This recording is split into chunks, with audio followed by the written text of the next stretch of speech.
ಹಿಮಾಲಯಕ್ಕೆ ಅದರ ಸೌಂದರ್ಯವೇ ಮಾರಕವಾಗುತ್ತಿದೆಯಾ? ಶರಣಾರ್ಥಿ. ಇಂಥದ್ದೊಂದು ಪ್ರಶ್ನೆ ಹುಟ್ಟಿಕೊಂಡಿರುವುದಕ್ಕೂ ಕಾರಣವಿದೆ. ಹಿಮಾಲಯದಲ್ಲಿ ಮಾನವನ ಹಸ್ತಕ್ಷೇಪ ಅತಿಯಾಗಿ ಪರಿಸರ ಮಾಲಿನ್ಯ ಪ್ರಾರಂಭ ಆಗಿದೆ ಅನ್ನೋದಕ್ಕೆ ಇಲ್ಲೊಂದು ಸಣ್ಣ ಎಕ್ಸಾಂಪಲ್ ಐತಿ. ಹಿಮಾಲಯ ಎಂದರೆ ಕೇವಲ ಪರ್ವತಗಳು, ಮಂಜು ಅಲ್ಲ.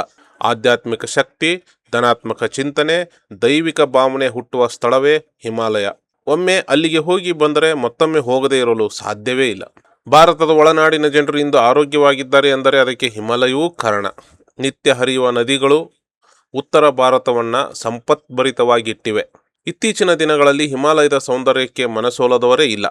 ಬೈಕ್ ರೈಡ್, ಕೌಟುಂಬಿಕ ಪ್ರವಾಸ, ಚಾರಣ, ಧಾರ್ಮಿಕ ಪ್ರವಾಸ ಹೀಗೆ ಹಿಮಾಲಯಕ್ಕೆ ಹೋಗುತ್ತಿರುವವರ ಸಂಖ್ಯೆ ನಿರಂತರವಾಗಿ ಹೆಚ್ಚಾಗುತ್ತಿದೆ. ಇದೇ ಹಿಮಾಲಯಕ್ಕೆ ಅಪಾಯವನ್ನು ಉಂಟು ಮಾಡುತ್ತಿದೆಯಾ? ಹಿಮಾಲಯದಲ್ಲಿರುವ ಹೋಮ್ಸ್ಟೇಗಳು, ಹೋಟೆಲ್ಗಳು ನಮ್ಮಂಥ ಪ್ರವಾಸಿಗರಿಗೆ ಆತಿಥ್ಯ ನೀಡಲು ತಮ್ಮ ಸಾಂಪ್ರದಾಯಿಕ ವಿಧಾನವನ್ನು ಬಿಟ್ಟು ಜಾಗತಿಕ ವಿಧಾನವನ್ನು ಅಳವಡಿಸಿಕೊಂಡಿವೆ. ಇದರಿಂದ ಉಂಟಾಗುವ ಪ್ಲಾಸ್ಟಿಕ್ ಸೇರಿದಂತೆ ಇತರೆ ತ್ಯಾಜ್ಯಗಳನ್ನು ಹಿಮಾಲಯದ ಪವಿತ್ರ ನದಿಗಳಿಗೆ ತಂದು ಸುರಿಯಲಾಗುತ್ತಿದೆ. ಈ ಪ್ರಮಾಣ ಹೆಚ್ಚಾಗಿ ಹಿಮಾಲಯದ ಪಾವಿತ್ರ್ಯಕ್ಕೆ ಧಕ್ಕೆ ಉಂಟಾಗುವ ಮುನ್ನ ಎಚ್ಚೆತ್ತುಕೊಳ್ಳಬೇಕಿದೆ.